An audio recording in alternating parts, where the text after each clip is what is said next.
All right, you're watching video of Dell Demps up there. This is our breaking news on the Pelicans. Our own Adrian Wojnarowski reporting the Pelicans have, in fact, fired their GM, Dell Demps. This clears the way for a new general manager to be handling the Anthony Davis trade talks this summer. Look, the Pelicans won one playoff series in Dell Demps' 9 years. You heard Adrian at the top of the show talking about trades that didn't work out, draft picks that didn't work out. You were back watching this whole Anthony Davis saga for the last 3 weeks. What did you think from the moment he requested the trade to the fact that they did not deal him before the deadline to now? Well, as I said before, it's bad blood there somewhere. Somewhere along the line with AD and his people and the GM and ownership themselves. Is bad blood somewhere, and they just need to clear the air. Just put the gentleman down, sit him down in the room, and just clear the air. But you know, I feel for AD. But as Jack and I said earlier, you know, you still got to be professional. You're still getting paid to go out there and, you know, play and do your job. So that's what you have to do. You still have to be professional about it. Yeah. I think the coach is doing a great job the way he handled it, you know, with all the stuff that's going on, trying to keep the team together, dealing with AD and all the stuff that's going on. I got to give the coach some props. He's doing a great job, but he can't help AD transfer to what he needs to tell the team. AD has to have that conversation with the team and let them know, look, either I'm here or I'm not. Right. And then I think everything else will be fine, because the worst thing you want to do is go into a game not knowing if your star player really with you or not. Is he 1 foot on the court, 1 foot on another team already? You need to know that, especially when you're going into a season and you're not even in the playoff race. You're just playing just to be professionals.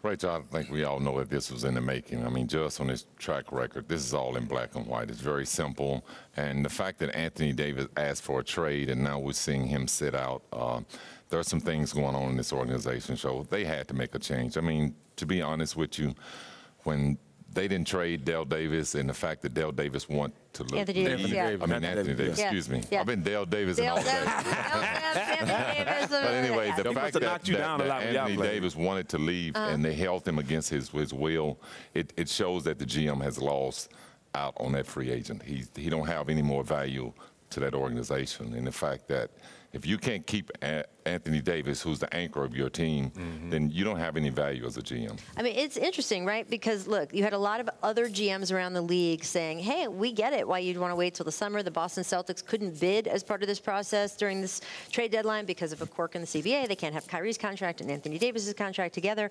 And, you know, no one knows who's going to get the top draft pick, right? So you want to wait for that to happen. But on the other hand, you guys know a disgruntled star on your team is a recipe for disaster. Yeah. Do you think that Dell Demps should have maybe tried, look, we know the Lakers offer they didn't think was good enough. Do you think he should have tried to talk to one of these Eastern Conference GMs who obviously were trying to make a bunch of trades, right? The Milwaukee and Philadelphia and Toronto, and said, hey, you want Anthony Davis for 2 playoffs worth? You know, did you feel that the management should have tried to make a bigger effort there? He could have did something different. I mean, perfect example, Rach, I was there the night Boogie got hurt. I was at that game. And seeing that team, they had a good team. They could have made some noise. Right. This was just a year ago. All this happened in a year. It just goes to show that everything he's been doing there, it all blew up at one time, and it's obvious that he couldn't keep a star player.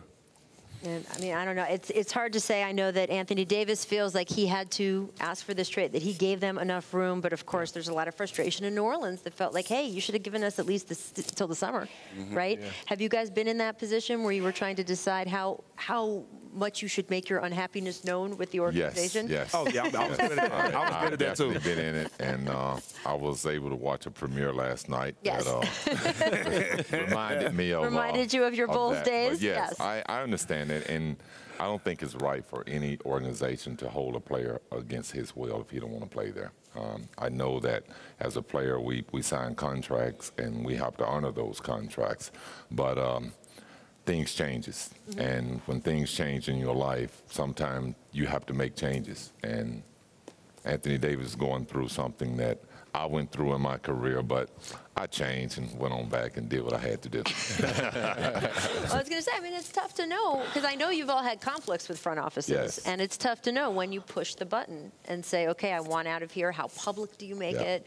It's complicated for a star player because there is so much hanging out with the locker room chemistry, your loyalty to your teammates. Yeah, but there's always room to go back and recant that. Put a Band-Aid on stuff, yeah. But That's why you don't in this burn bridges. situation, my situation was a lot different. I was winning. Right. I was in a great situation. I was playing with a great player for a great coach. So my situation was different.